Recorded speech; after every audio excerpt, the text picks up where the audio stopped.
What's up, YouTube? Today we have the game theory FNAF: The Rise of Afton, part of the Ultimate Timeline. We've already watched the first video. This one's 26:59, almost 27 minutes.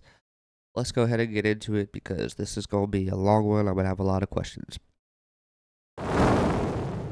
Hello Internet, welcome to Game Theory, and officially page 7 of the FNAF timeline script. Last time we covered the origins of Freddy's. We talked about William Afton's childhood dream project of making a singing bear come to life, and the infuriating moment that his dream is copied by a rival restaurant franchise looking to steal away his success. The merger of the two franchises results in William meeting Henry, a brilliant designer with a knack for robotics. Working together, they make Fredbears flourish, spawning popular Saturday morning cartoon shows, toy lines, and spin-off restaurants under the Fazbear name. When last we left him, Afton was thriving, the world of robotics opening his eyes to new and exciting ways of bringing characters to life. Bringing things to life, yeah, that was his core driving force, his passion. And it was this very passion that would mutate, twist, and morph from here on out in the story. Because with life, there is inevitably death. Something that Afton would become intimately familiar with. But before Afton acquaints himself with death, I want you to take some time to acquaint yourself with our newest channel. Guys, this is a huge moment for us theorists. For the last decade, we've had this 4-player controller icon, and now we finally fill in the final missing piece. Get ready. Sorry if I haven't talked at all so far. I'm just kind of taking it in. I've already reacted to the first video, and that's what he was summarizing, so now I'm seeing that they have this new channel, but this video is probably realistically still pretty old, so we'll see what it's about. Ready for the rollout of our newest theorist channel. Drumroll, please. Style Theory, where we're looking at the science, math, psychology, history, and mystery of the way you look, your clothing, fashion trends, hygiene, and makeup. Now, I know that theorizing about style might sound weird at first, but hear me out. I grew up not understanding style or fashion at all. Admittedly, I was a bit of a hot mess, blissfully ignorant to the impact that style Honestly, might be pretty interesting. Let me know if that's something that I should react to. But mostly this channel is kind of like horror based. But we can spread out to different things, you know? It doesn't have to always be horror has over your life and how the world treats you. But over time, by educating myself on the ins and outs of the fashion industry, I was better able to achieve my true self and find my own sense of personal style. And that right there, that builds confidence. The way that you look directly affects the way that you feel and the way that other people treat you. So understanding those rules and being able to take some control over all of that is incredibly valuable. It's an educational curve. And what do we do on these channels? We like to educate you while entertaining you, which honestly is why I think this channel is so important for us to launch. There are so many lies and half-truths in the fashion industry that there needs to be someone out there to say, hey, this is right, this is wrong, and this is what science says. Also, you know, we're gonna have a lot of fun because talking about fashion is weird. Like, this channel has already given me the excuse to bludgeon a ballistic head to death using a high heel. It's also the channel. A second to pause. Alright, and I'm back just to let myself know that I can edit this back in. Honestly, style theory is pretty interesting. Even if I don't react to it on this channel, I will most likely watch it anyway, on my own time. Channel where we're gonna physically be testing the viability of female armor, or how many t-shirts it takes to stop a bullet. There's also practical everyday stuff too on this channel. Do school uniforms actually benefit the students? Does it make a difference whether or not you wash your legs in the shower? That's the sort of stuff that you can find on this new channel. In fact, there are 5 new episodes that you can check out right after you finish this beast of an upload. I personally recommend starting with the Killer Heel episode, because this episode's all about the birth of a killer. And while you're over there, consider subscribing. It'll do all of us over here a huge favor, because if we manage to get 1 million subscribers by the end of the month, it'll put us as a top fashion channel here on YouTube. Show the world that looking smart can be even better than looking cool. So go ahead, enjoy your all-day theory marathon. And now with our logo complete, it's time to complete our other massive ongoing project, this timeline. Onward to part 2, where things are about to get dark in a hurry. Alright, on to this timeline now. 1983, business was booming with 2 whole restaurant franchises running, Fredbear's Family Diner and the newly opened Freddy Fazbear's Pizza. Together, William and Henry had been able to take the hybrid suit idea and make it into a reality. They called their new invention the Springlock suit, and fittingly enough, it was symbolic of the partnership between these two men, a human suit as designed by William that could become a free That Markiplier. Standing Henry-style robot. But because it was still new tech with kinks to work out, the rollout was limited, restricted only to the Fredbear's Family Diner location. All of this meant that William was busier than ever. He didn't have time to be a full-time parent, so he designed a nanny cam system where cameras and speakers were hidden throughout the neighborhood, as well as in his youngest son's favorite toy, Psychic Friend Fredbear. I mean, plushy Fredbear. But since cameras just weren't enough to raise a kid, he also left childcare duties to his eldest son, Michael. There was just one problem with that. Michael was far from the best babysitter. He tormented his younger brother by jump scaring him with a foxy mask and constantly left him behind. William watched all of it from his cameras. Kids would be kids. Tomorrow was another day, after all. Except Michael's torment didn't stop. Bitter, angry thoughts. Yeah, tomorrow is another day, but if the torment continues, then every day would be torment. So this kid is living a life of hell. Okay.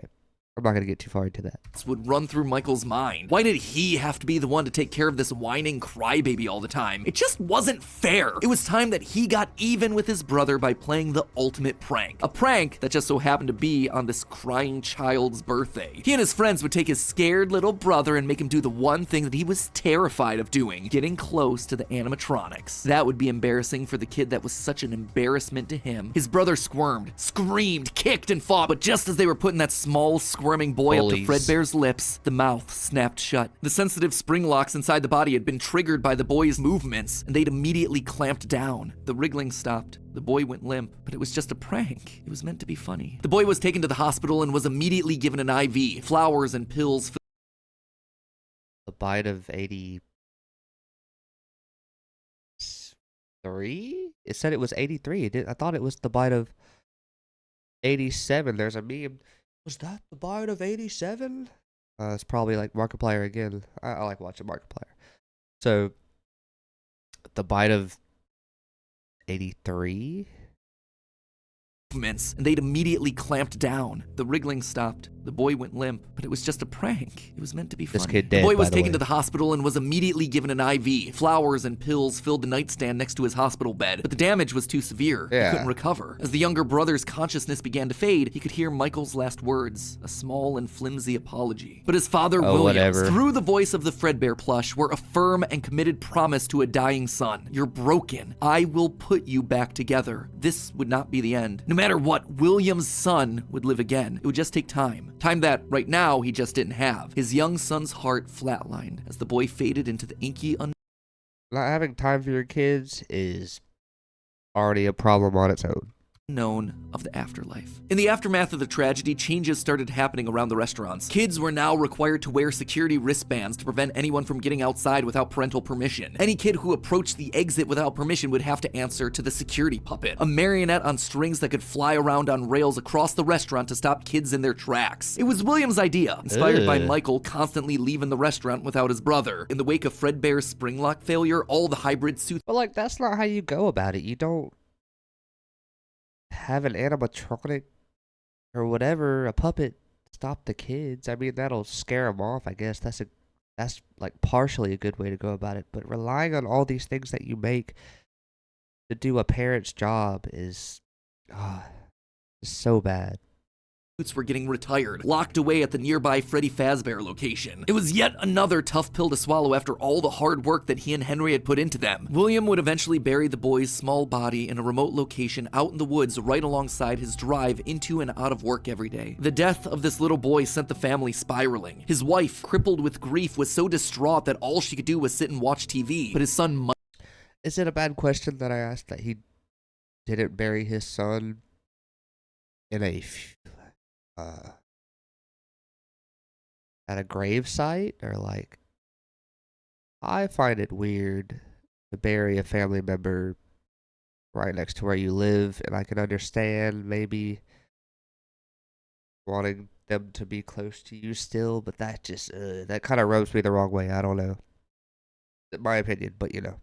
Michael was far worse, complaining of seeing hallucinations of a golden bear standing outside of his window. The boy was so racked with guilt that he was convinced that he was being haunted by the ghost of his brother stuck inside the suit that took his life. The suit's three-toed feet digging into the wet earth. The words, "It's me," ringing through Michael's ears. Some nights, Michael would even go so far as to break out of his room to check the gravesite and ensure that his brother was still there. As for William himself, he disappeared into his work and his drinks. Junior's, the local bar, wasn't far from his son's gravesite. He found himself going there more and more frequently, spending longer and... I know there's a Five Nights at Junior's. Is this the same Junior's they're talking about? longer amounts of time there. The bar gave him a place to think, to remember, to reflect and stew on how Henry had stolen his idea for an animal-themed restaurant, how they'd cut his character out of the cartoon when everyone else was there, how Henry had humiliated him by buying him out of bankruptcy, and now there was his son. Henry had taken his son from him. He got the robotic squished. part was the part that failed after all. William ordered one more drink, but it was one too many. The bar turned him out and told him to go home. But William didn't go home. Drunk and angry, William raced back to the restaurant to give Henry a piece of his mind, only to find someone else waiting. If the bar is telling you need to stop drinking, then you probably drank way too much. Let's be honest here. Henry's daughter, Charlie, locked outside of the building, bullies laughing at her through the window. Fine, some other problem to fix. But then Afton got an idea, a beautifully awful idea. This was his chance to get back at the man that had humiliated him all those years ago. Henry had killed his business, and now Henry's robotic suit had killed his son. It was time for William to do some killing of his own. Let Henry feel what it's like to have something you love get ripped away. While parties continued inside the walls of the pizzeria, William attacked Charlie in the back alley. It felt good. He felt free. The years of resentment and bitterness trapped in his heart finally released in a moment of pure unapologetic evil. He would make Henry hurt. His mouth, this part's so serious about killing the daughter and everything, but his mouth looks like an upside down it's not even a top hat. I don't know. It just looks like an upside down hat. Just kind of came to my head. It's a bad time to bring it up, but hurt like he hurts. ooh. And in that moment, William became a killer. He dropped Charlie's lifeless body and drove home, forced to confront his family problems later that night, appalled, but also a little excited by what he had just done. Charlie's death would remain on the books as a random act of violence. And though Henry had suspicions about William, there was no physical evidence, nothing that could link him back to the crime. In the weeks that followed, Fredbear's Family Diner would close for good. 2 high-profile deaths around the restaurant with 2 grieving owners in such a short period. Were there no police or FBI or CSI or NCIS or anything like this to detectives to try and figure out why these kids are dying? I don't like that part. Period of time was just too much bad press to handle. Besides, Freddy Fazbear's was still open, and it was the newer restaurant anyway. All the equipment from the diner, including the old yellow suits and security puppet, would get retired to that location, and there they would sit for 2 uneventful years. The rest of 1983 and 1984 were spent quietly grieving. Freddy Fazbear's Pizza and the new cast of characters were a hit. Tragic memories of their yellow predecessors quickly faded. Afton kept a low profile and buried himself in work and research, quickly reaching Henry's level of engineering and even surpassing him. And while Henry slowed down to grieve, Afton kept going, even starting his own company, Afton Robotics, for all those pet projects that were a little bit too experimental for the regular operations of the pizzeria. The first of these experimental projects was a secret workshop under his house, a veritable bunker, which allowed him to work while still monitoring his kids via hidden security cameras. 1983. A passcode that served as a constant reminder of why the cameras were so important, why he was down there in the first place. This was all to fulfill the promise that he had made to his son, right? I will put you back together. This was for him, all for him, right? But cameras weren't enough. He needed to solve the runaway Michael problem. He had to keep him in the house. He couldn't. He took revenge on Henry Emily, even though Henry Emily really didn't have anything to do with it, and then he killed his daughter. Henry Emily didn't have anything to do with his son dying. So, this guy is just terrible. He should burn. In my first reaction. You should check that out. have another one of his kids wind up dead inside of an animatronic suit. So why not run a little experiment on Michael? You see, all this work with Henry had gotten Afton to start learning more about life, robots, the human mind, and what a fallible machine we as humans were. Our reality is so easy to manipulate with a few sensory deceptions. Deceptions like sound. With just a few sounds, he had discovered that he could alter a person's vision. He could transform blank, smooth plastic robots into lumbering, twisted nightmares. Nightmares far scarier than he could create with actual materials. They would appear organic, rotting, putrid. This FNAF 4, I think I remember them saying something about that last time, where they all look like disgusting creatures, and for some reason the cupcake down here there also has teeth, and it attacked that one dude in the newest FNAF movie trailer. That would make sense if the cupcake looked like that. Terrifying. These would be his means of keeping his son Michael in the house where he belonged. Was it extreme? Maybe. But then again, this was the boy who had killed his son. He would make him sorry. And so Michael would grow up not only dealing with the memories of his own guilt, the hospital room, the pills, the flowers, the death of his brother, but also facing literal nightmares, illusions created by sound. Michael would never forget these either. Years later, as a security guard, he would still draw pictures of them inside of his logbook. But all of these extra projects meant that his home life suffered even more. He was an absent father and a non-existent husband, leaving his wife cold and alone. Why do you hide inside your walls when there is music in my hall? In your what? All I see is an empty room. Hey, this is terrible. No more joy, an empty tomb. And despite her repeated demands that he leave his I'm sorry, but that did not sound good. So it didn't sound good, and it was also creepy. Good combination for these games, I guess. office and engage with the family, he refused time and time again, leaving her no choice but to leave. You burned down my house? You call that a house? It was like a morgue in there. You need to see your son. The baby isn't mine. Well, how's this? I'm keeping the diamond ring. And through it all, there was one lingering feeling. William wasn't done. He had gotten a taste of what it felt like to be unleashed, what it felt like to be free. Charlie's murder had unlocked something in him, and he wanted more. June 26th, 1985. Putting on the golden Bonnie suit, he lured children one by one to the back room of the pizzeria when no one was looking. At first, he was cautious. He would lure them with promises of cake and cookies. He told them that their dog had died. He would ask for help with homework. Susie was the first. You never truly forget your first. I was the first. I have seen everything. But where to hide the bodies? He couldn't What? sneak out. Someone would see him. He had to hide them in a place where they'd never be found and where they'd never leave the building. They had to be stuffed. Stuffed inside of the suits. No one maintained those things anyway except for him. And so Susie would go into cheek. I don't mean to stray away from this, but it said The Cursed Lore of Choo Choo Charles. I'll definitely have to watch that. I might watch that after this, if I have time.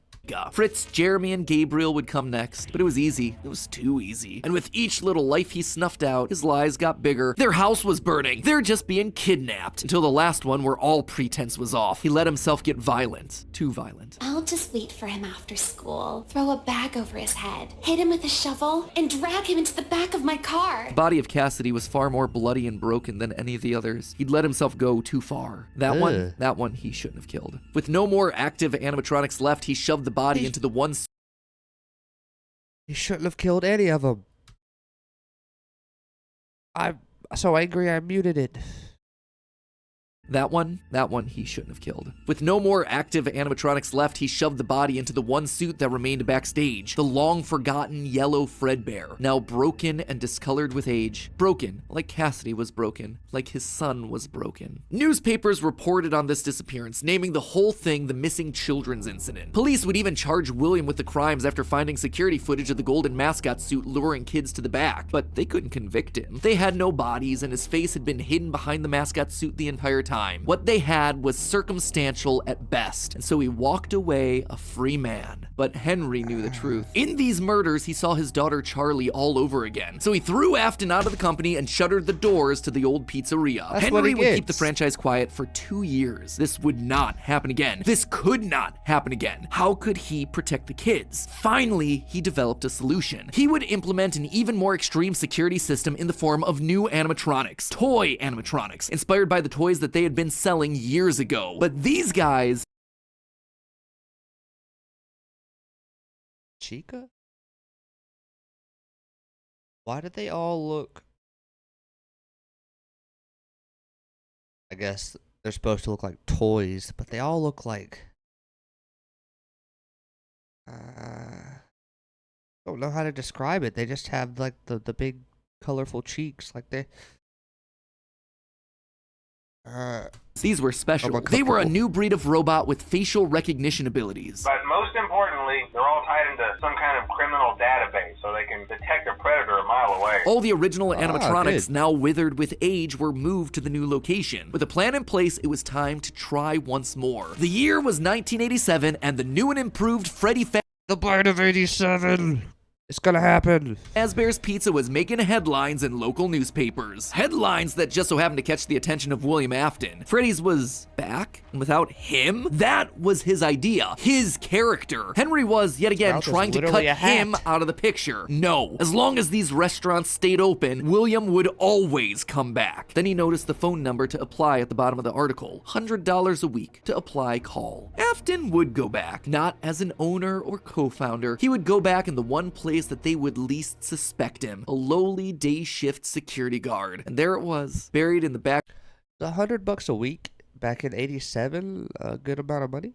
Of parts and services mixed in with the old withered animatronics was the golden rabbit. With the yellow security badge still on his chest, he used his crank to pull open the spring locks. It was time for Bonnie to give an encore performance. Someone used one of the suits. We had a spare in the back, a yellow one. Someone used it. Now none of them are acting right. From what I understand, the building is on lockdown. No one is allowed in or out, especially concerning any previous employees. When we get it all sorted out, we may move you to the day shift. A position just became available. 1987, 5 more kids. He didn't know what felt better, getting back into the suit after 2 long years of waiting, or knowing how devastating this would be to Henry the next morning. He didn't even try to hide his crime this time, just meant more blood on Henry's hands. He'd failed to protect the kids again. The restaurant had only been open for a few weeks, but William was sure that this would get it to close. Good, if he couldn't have Freddy's, no. So, someone else hired Afton in this case?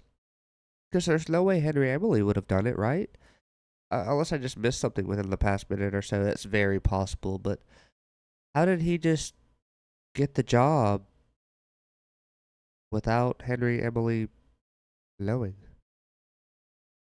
One would. Whenever a new pizzeria opened, he would be there. But as he sat in his bunker, something else started to linger in William's mind. He had seen something strange. The old withered animatronics, they had been wandering around the building, spurred on by the puppet. It was almost like those old robots were trying to save the kids. Save them? They couldn't, obviously, but still, how were they moving? It was almost like they had been given life somehow. Did he have something to do with that? The following day, the news would report a security guard getting bitten by one of the animatronics during the day shift. Was that bite meant for him? William's curiosity was stronger now than his Was that the bite of 87? Okay, I'm gonna stop. bloodlust. He had to learn more, but how? There was no way he'd ever be able to get inside another Freddy's pizzeria. Heck, there was practically no way a Freddy's would ever open again. He needed to create something new, something brand new. He needed to create his own pizzeria. Due to the massive success, and even more so the unfortunate closing of Freddy Fazbear's Pizza, it was clear that the stage was set, no pun intended, for another contender in children's entertainment. Circus Baby's Pizza World. This would be the place where he could continue his work. No longer just murdering, experimenting. He needed more kids, and he needed them alive. And knowing that he couldn't show his face on the restaurant floor, he needed a way of remotely capturing his victims and preserving them for his work. With that goal in mind, he designed a new breed of animatronic. Their endoskeletons fluid and flexible. He equipped them with sound lures that could mimic voices. They could isolate children. They could incapacitate and contain them with zero direct input from him. It was brilliant. He was brilliant. Far beyond the simple bars and wires of Henry's designs. And the characters he chose for this were uniquely his. His new roster wasn't going to be tainted by Henry's disgusting barnyard bird. Instead, it was back to his characters, his creations, Freddy, Bonnie, Foxy, as well as 2 special ones. The first, Ballora, was an homage to the woman who left him. Now she would never leave him again. The second, the titular baby, was designed with his baby in mind, Elizabeth, his youngest child. She would always be Daddy's little girl.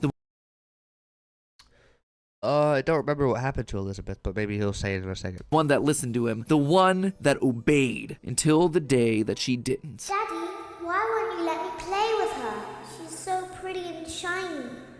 Didn't you make her just for me?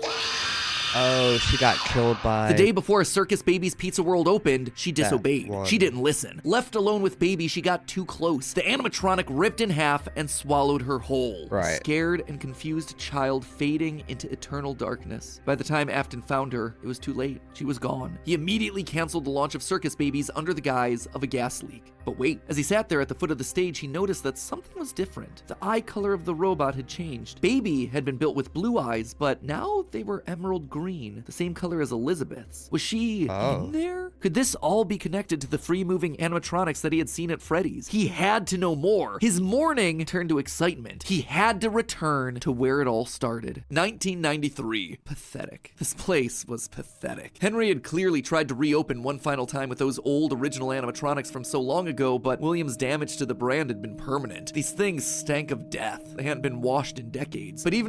Okay, now I'm partially where Henry Emily is just stupid. Like, I get money's money, but like, you keep trying to reopen this place where all this stuff has gone down, and like, you've been given a bad rep because all these kids and stuff are dying in the place that you're opening, and it's like, why do you continue? Why? You're supposed to be smart. Even if they had, nothing could wash away the stink of murder that haunted these halls. One night, then another, then another. William repeatedly snuck into the old, broken restaurant to lure the living animatronics to him, one by one dismantling them, robbing them of their endoskeletons. The metal had to be the secret. It had to contain the remnants of life itself. But he had to know for sure. Leaping out of a room that was invisible to the animatronics programming, he dragged the oversized robotic skeletons back to his underground workshop, back to where Circus Baby watched on with glowing, curious eyes. Eyes that somehow felt alive. Not knowing what else to do, William melted the robotic parts down. 5 animatronic endoskeletons reduced down to one silvery puddle of goo. Could he transfer this living metal to his own creations? He had to try. He picked up a syringe and filled it with the molten metal and injected the goo into Funtime Freddy's twisted, wiry endoskeleton. And suddenly the coils came to life. Like snakes writhing in a pile, what had once been cold, lifeless metal moved and jolted on its own. He'd done it! He had unlocked the secret to life itself. Because of Remnant, right? Except something was clearly wrong. The movements were erratic. They were violent, angry. Baby didn't act this way. She had been calm, collected. This was clearly something else, something mindless and frantic. Perhaps by because Baby is his daughter. His daughter wasn't necessarily done wrong by him in her eyes, but all the remnant or whatever of these animatronics that he's injecting onto the ones he's making now are from the kids that he killed specifically. So of course they're mad, is what I'm thinking. mixing the souls and then portioning them out, he had created incomplete beasts. He would need to keep testing to truly understand it. He needed more of this remnant. As he searched the old pizzeria one more time for any remaining scraps of metal, the ghosts attacked. His past victims come to collect their due, all led by Cassidy. The five lined up and blocked the door, and Afton's mind reeled. The scientific implications of this were incredible. Ghosts, real ghosts that he could see, all standing against him. But what could they do? What couldn't they do? He panicked as Cassidy approached. How do you stop something that's already dead? Maybe with the thing that resulted in their death in the first place. He would get into his suit like old times. He would regain his power over them just like the day that they died. He was the genius. He was the one in the suit. He was the one in charge. The spring lock snapped into place. Maybe it was his frantic movements. Maybe it was the leaky abandoned restaurant. Maybe it was just fate coming to collect its due. He didn't know. The only thing he did know was that his brain was suddenly filled with searing white-hot pain as hundreds of metallic pins and gears stabbed into his body. That's what he gets, though. From all sides. All he could do was collapse. He deserves more than that, too. Out of the suit and pooling onto the floor around him. It couldn't end like this. It wouldn't end like this. His work was unfinished. Unable to move, his only option was to survive, to live, to keep living. It took days lying in his own blood, but eventually someone found him. A security guard making a normal report. When he saw the animatronics torn apart in the middle of the party room floor, it caused him to file an immediate report of a break-in. An owner would have to come in and claim the damage. And who else would it be other than Henry? Hope jumped in Afton's heart. Henry would see him. They were partners after all. He would be the one to help save him, to get him out of this. Does Henry save him? Let me go ahead and just guess no. suit to relieve him from this tremendous pain. Henry entered the secret room. His eyes fell on Afton sitting there in the pool of red, and Henry, saying nothing, turned and walked away. Yeah. Just to inform all employees that due to budget restrictions, the previously mentioned safe rooms are being sealed at most locations, including this one. Nothing is being taken out beforehand, so if you left anything inside, then it's your own fault. Sealing him? Also request that this room not be mentioned to family, friends, or insurance representatives. And so there Afton would sit, hanging on for 30 years, trapped behind the Ain't walls no with way. an iron will that refused to die. End of this part. I say this part because it's not officially the end of the Afton era just yet, but this just felt like Ain't no way that man survived for 30 years, bleeding, in a suit, without food, and all that.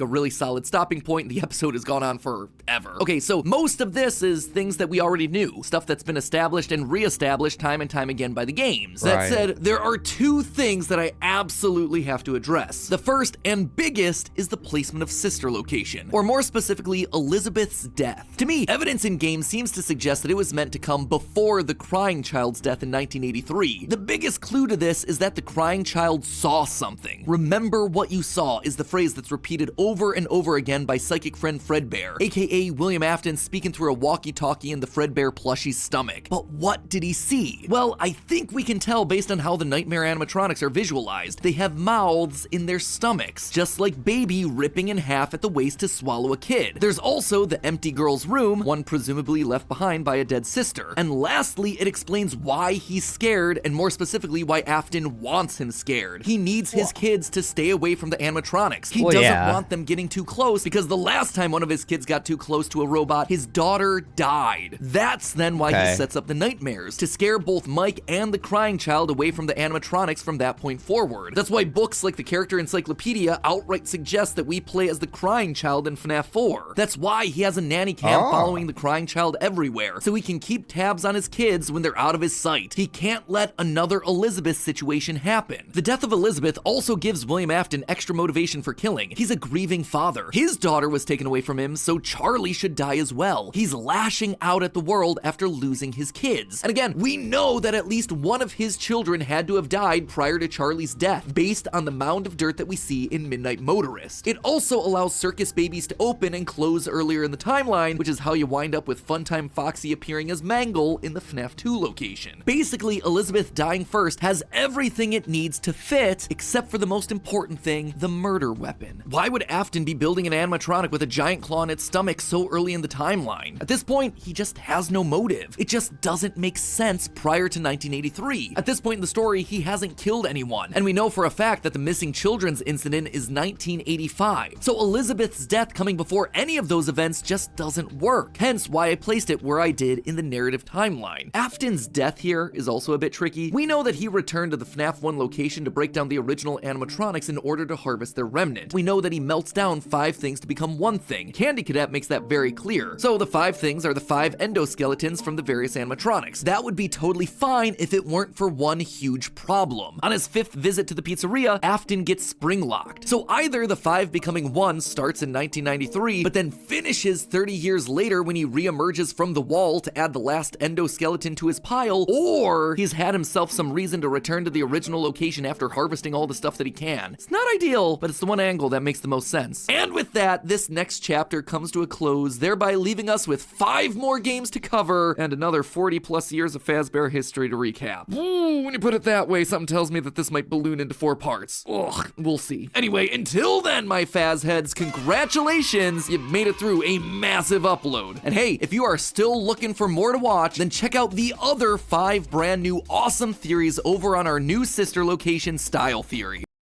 Okay, yeah, I'll check out Style Theory probably on my own, unless I see some comments that want me to check that out. Could be interested.